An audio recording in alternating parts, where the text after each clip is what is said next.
আজ খুব মজাদার একটি শর্মা রেসিপি নিয়ে আপনাদের সামনে হাজির হয়ে গেলাম। এটা বানানো খুবই সহজ। এটা ঘরে থাকা সামান্য উপকরণ দিয়েই আপনারা তৈরি করতে পারবেন। তাহলে চলেন মূল রেসিপিতে চলে যাই।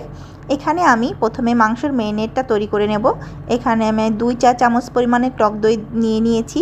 তারপরে এখানে হাফ চা চামচ আদা বাটা, হাফ চা চামচ রসুন বাটা, তারপরে হাফ চা চামচ জিরা গুঁড়া, তারপরে হাফ চা চামচ ধনিয়া গুঁড়া, তারপরে আপনার হলুদ দেব খুবই সামান্য পরিমাণে, আর এখানে মরিচের গুঁড়া দেব 1 চা চামচ পরিমাণে, আর গরম মশলা গুঁড়া এটা বাসায় তৈরি করা সেটা আমি দিয়ে দিচ্ছি 1 চা চামচ পরিমাণে, আর লবণ দেব স্বাদ মতন দিয়ে ভালো করে এটা আমি প্রথমে মেখে নেব। এটা ভালো করে মিশানো হয়ে গেলে আমি তারপরে এখানে মাংসটা কেটে নিয়েছি। মাংসটা একটু পাতলা পাতলা করে কেটে নেব, বড় সাইজই থাকবে, যাতে পরে এটা আমি কেটে আবার ছোট করে নেব, সেজন্য একটু বড় থাকবে। তারপরে সব ম্যারিনেটগুলো এর মাংসের ভিতরে দিয়ে দিলাম। তারপরে এখানে মাংসটা আমি ভালো করে ম্যারিনেট করে নেব। এখানে আমি 1 চা চামচ পরিমাণে কাশ্মীরি মরিচের গুঁড়া দিয়ে দিলাম, আর তেল দেব 2 চা চামচের মতন। কাশ্মীরি মরিচের গুঁড়াটা দিলে আসলে এর কালারটা অনেক সুন্দর আসবে, সেজন্যই দেওয়া, এতে কোনো ঝাল হবে না। আর আপনারা যদি ঝাল বেশি খেতে চান তাহলে দিতে পারেন, কোনো সমস্যা নেই। তারপরে এটা আমি ভালো করে মেখে 1 ঘন্টার জন্য এটা রেখে দেব রেস্টে। তারপরে আমি এখানে প্যান নিয়ে নিয়েছি। এখানে আমি খুব সামান্য 1 চামচ 2 চামচের মতন তেল দিয়ে দেব, দিয়ে এটা আমি হালকা শ্যালো ফ্রাই করব। এভাবে আস্তে দিয়ে সব মাংসগুলো আমি এরকম করে দিয়ে দিলাম, দিয়ে এটা আমি একটু ভাজা ভাজা করে নেব। দেখেন এভাবে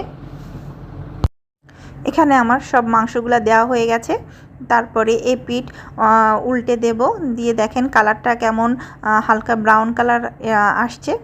এভাবেই উপরটা হালকা কালার আসবে কিন্তু ভিতরটা কিন্তু মাংসের সফটই থাকবে। এভাবেই আপনারা শ্যালো ফ্রাই করে নেবেন, এতে তেলও কম লাগে আর খেতেও অনেক মজা লাগবে। সেজন্য আমি এভাবে মাংসটা শ্যালো ফ্রাই করে নিয়েছি। দেখেন এর কালারটা কেমন আসছে।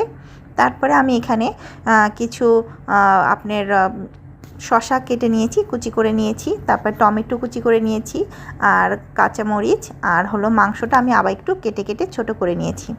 এখানে আমি সসটা দেখানো হয়নি, আসলে সসটা আমি মেয়োনিজ, টমেটো সস, তারপরে একটু চিনি, লবণ আর গোলমরিচ দিয়ে সসটা তৈরি করে নিয়েছি। তারপরে আমি এখানে খবুজের সাথে আজকে বানাবো, এই জন্য খবুজের উপরে সসটা ভালো করে দিয়ে তারপরে এখানে মাংস প্রথমে, তারপরে শসা কুচি, তারপরে টমেটো কুচি, তারপরে কাঁচামরিচগুলো দিয়ে দেব। কাঁচামরিচ আপনারা না খেলে না দিলেও হবে, কিন্তু দিলে আসলে ভালো লাগে খেতে। তারপরে যে সসটা বানিয়েছি সেই সসটা আবার উপর থেকে এভাবে আমি কিছুটা দিয়ে দেব, তাহলে এটা অনেক ক্রিমি হবে, খেতে অনেক মজা লাগবে। এই জন্য আমি একটু দিয়ে নিলাম, দিয়ে তারপরে আমি এটা র্যাপ করে নেব। আপনার ভাঁজটা দিয়ে দেব যাতে বের হয়ে না যায়, যখন আপনারা এটা খাবেন যাতে বের হয়ে না যায়, এভাবে টাইট করে ভাঁজটা এভাবে দিয়ে নিতে হবে।